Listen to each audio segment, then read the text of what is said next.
Hoy es un día triste, dijo Carolina Stanley, la ministra de Desarrollo Social, al dar a conocer los índices de la pobreza que trabajó y estudió y ocultó el INDEC. 32% de pobres en el país, 2.700.000 más que en la medición anterior, 6 puntos más con respecto a la medición anterior. La buena noticia de la baja del dólar de hoy quedó, si se quiere, opacada por este número de la pobreza que acaba de conocerse. Con nosotros dos economistas cordobeses, Marcelo Capelo y Liberal. Hola Marcelo, buenas noches, ¿qué tal? Y Ariel Barró del IARAF. ¿Qué tal Ariel? Buenas noches.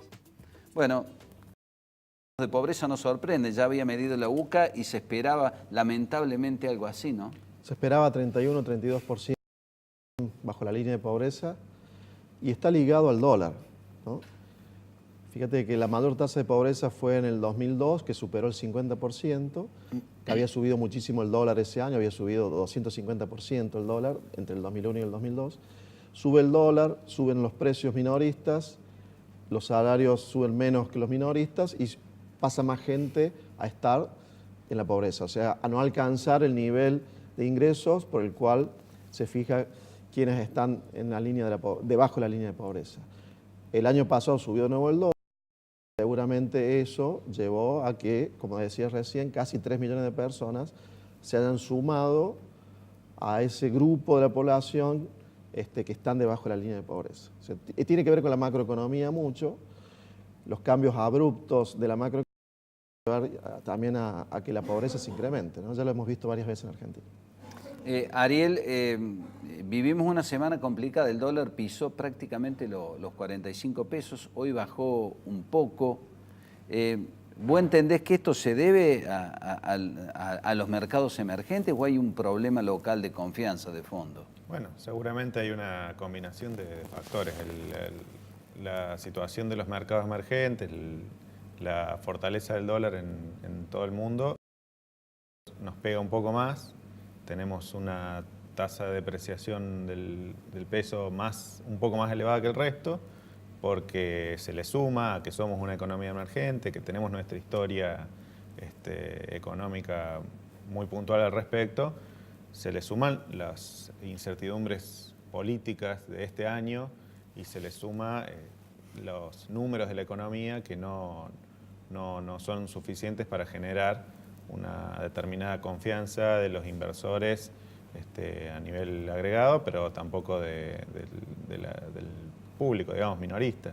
Entonces tenemos una situación donde repercute en el valor del dólar y es la variable que, digamos, más mediática, por así decirlo, pero todos los desajustes macroeconómicos, como decía Marcelo, que se reflejan básicamente en que no se puede controlar la inflación.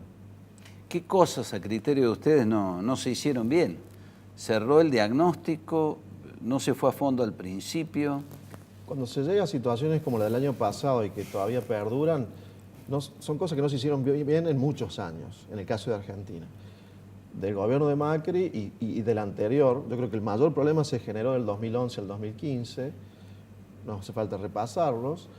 Macri los heredó, pero algunos de ellos no los solucionó. Inclusive el déficit fiscal el primer año subió en vez de bajar, después bajó un poco. El tema del gradualismo, conocido, fue demasiado gradualista Macri y no resolvió problemas que había heredado más rápidamente. Consiguió endeudarse al arreglar con los mercados internacionales la deuda, se endeudó para cubrir ese déficit heredado y ahora la deuda pesa de nuevo mucho, no te están prestando desde el exterior, eso llevó a los problemas del año pasado y este año se agrega lo que decía Ariel, que son las presidenciales, donde una de las posibles candidatas está bien en las encuestas, cuyos funcionarios del gobierno pasado y que podrían ser funcionarios ahora, un cepo, quizás de no pagar la deuda. Entonces las personas, los inversores grandes, pero también los chicos, están a la expectativa de qué puede ocurrir y algunos ya se pasaron al dólar y otros están viendo a ver cómo sigue la historia. O sea, la incertidumbre política y la posibilidad de que este gobierno no continúe también repercute, ¿entienden ustedes? Totalmente, las encuestas van a ir afectando los mercados de acá hasta que se vote. Por eso sería interesante de que en la oposición surja también alguna alternativa más racional desde el punto de vista económico, o sea, que no sea tan disruptiva, que no vaya al choque, como sería la de la vuelta de la expresidenta.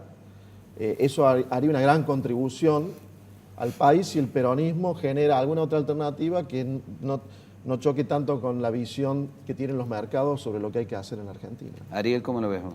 Así, tal cual. Hay una situación donde al no percibirse que haya un acuerdo sobre temas puntuales desde el punto de vista de la política, es decir, que da la impresión de que de acuerdo al signo político que tome la manija después de diciembre, el resultado puede ser completamente diferente para uno o para otro lado. Entonces esto genera claramente desconfianza en los inversores, pero siempre por ahí se piensa en el dinero que puede venir de afuera, los inversiones extranjeros. La última estimación oficial es que alrededor de 200.000 millones de dólares de argentinos están fuera del sistema, bajo el colchón o en cuentas en el exterior. Y esto es un número choqueante porque son a los valores del año pasado 58 años de inversión extranjera directa en nuestro país. Entonces vos decís, si la propia gente no confía y si esta confianza podría generar tal ingreso de divisas, lo relevante que sería tener acuerdos básicos como para generar la inversión en el país de los propios argentinos. La pregunta es, ¿para qué nos endeudamos? Mucha gente todavía no lo entiende. Porque hay déficit fiscal. Hasta hace poco había déficit corriente, es decir, entre los ingresos y los egresos corrientes, sin hacer inversiones. Que es decir, que te estás invirtiendo para pagar salarios, jubilaciones. Es tan simple como eso. O sea, el gobierno de Cristina dejó déficit corriente por la energía, por las jubilaciones, por los salarios. Es como si en una familia lo que vos ganas cada mes no te alcanza para pagar el gasto corriente, la comida, la ropa, y ni hablar de cambiar el auto, de comprar una casa. No te alcanza ni siquiera para lo corriente. Entonces te endeudas. La deuda va ahí. No es que el dinero está desapareciendo o cuando a veces se pregunta ¿dónde fue la deuda? La corrupción, me estoy refiriendo a estos últimos años.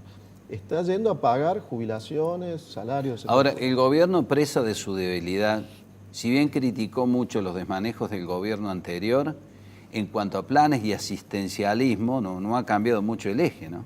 Se gasta más que antes, inclusive. Sí, el gasto en asistencia social precisamente creció en comparación al de periodos anteriores, precisamente quizá con ese diagnóstico de sostenerse políticamente, de sostenerse, de que no haya un grado de conflictividad tal que le haga ir para atrás en sus propias políticas. Entonces quedó atado en muchos rubros, uno de los cuales, por ejemplo, las jubilaciones, que para el gobierno nacional es más de la mitad y creciendo del gasto de jubilaciones y asignaciones, gasto de seguridad social, se ató a una dinámica de la inflación. Entonces ahora termina dependiendo también de qué inflación que no puede controlar, lo que va a hacer, por lo tanto, con el déficit, y se retroalimenta la rueda.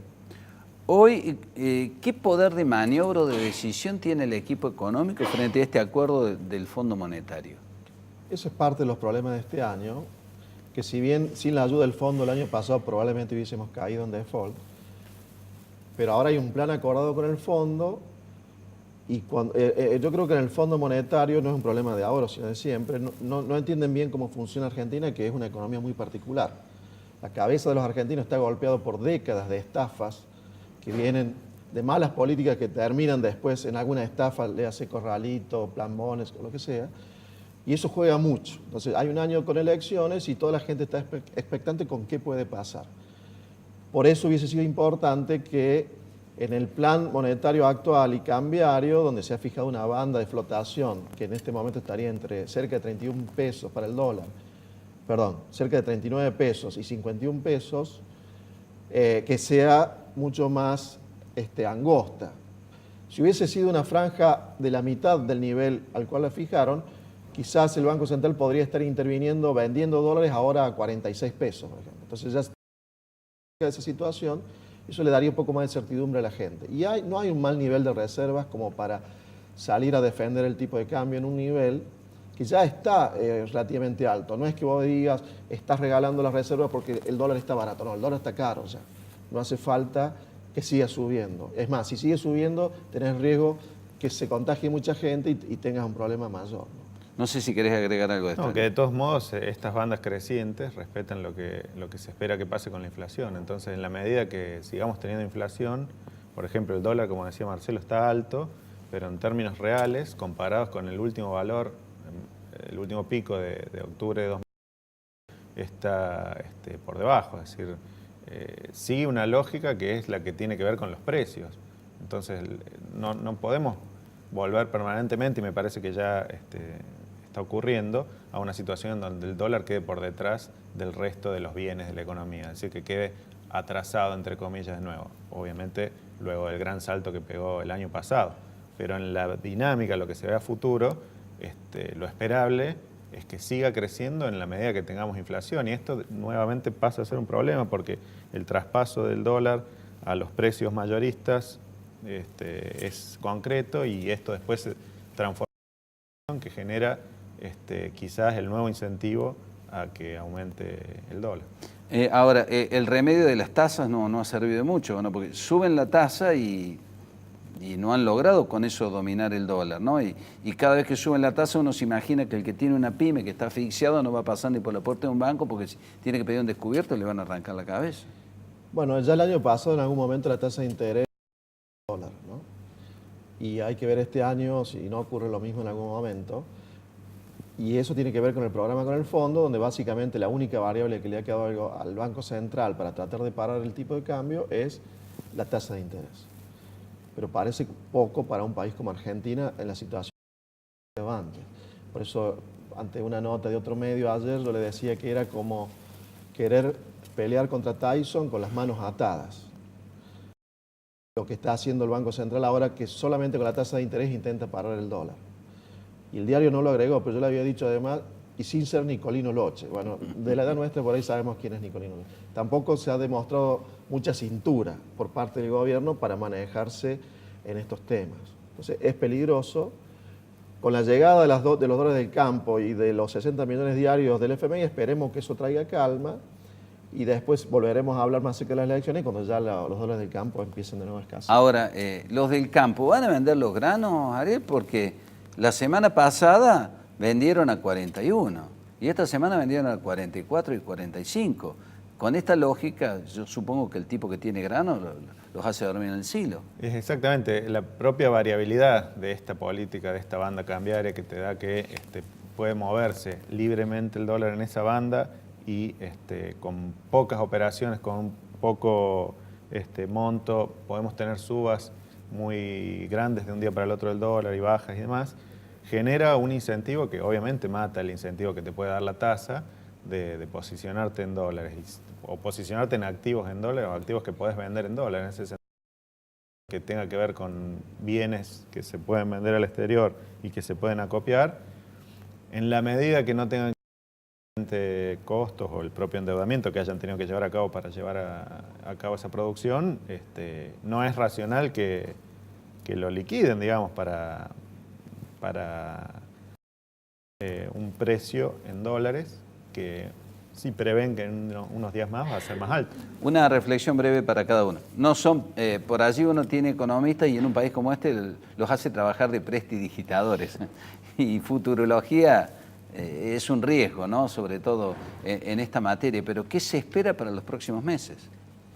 En el tema del dólar, si no hubiera elecciones este año, haciendo un supuesto totalmente irreal, lo más probable es que fuera la banda inferior por ese exceso de dólares que puede haber. Lo que trae incertidumbre son las elecciones. Y si la incertidumbre genera corridas como las últimas y llegamos hasta 51 y ahí se podría empezar a vender 150 millones de dólares por día y no alcanza, uno no puede hacer ningún pronóstico sobre qué puede pasar con el dólar, por ejemplo. Pero repito, si fuera por la economía real, lo más probable es que el dólar vaya a la banda inferior. Todo lo demás es la espuma que trae la situación política de Argentina este año. Sí, así es. Si no vemos, y ya que aprovechamos la situación hipotética que dice Marcelo, podemos hacer otra. Si hubiera acuerdo entre los sectores políticos de Argentina, podríamos pensar que parte de este dinero que hablamos recién, que está fuera del sistema, podría ingresar y ingresar de una manera de generar las condiciones productivas para que aumente y mejoren las variables que tengan que ver con el empleo, que tengan que ver con el crecimiento, con la producción y realmente con aprovechar una competitividad que podemos tener como país que no sea solo a través del dólar.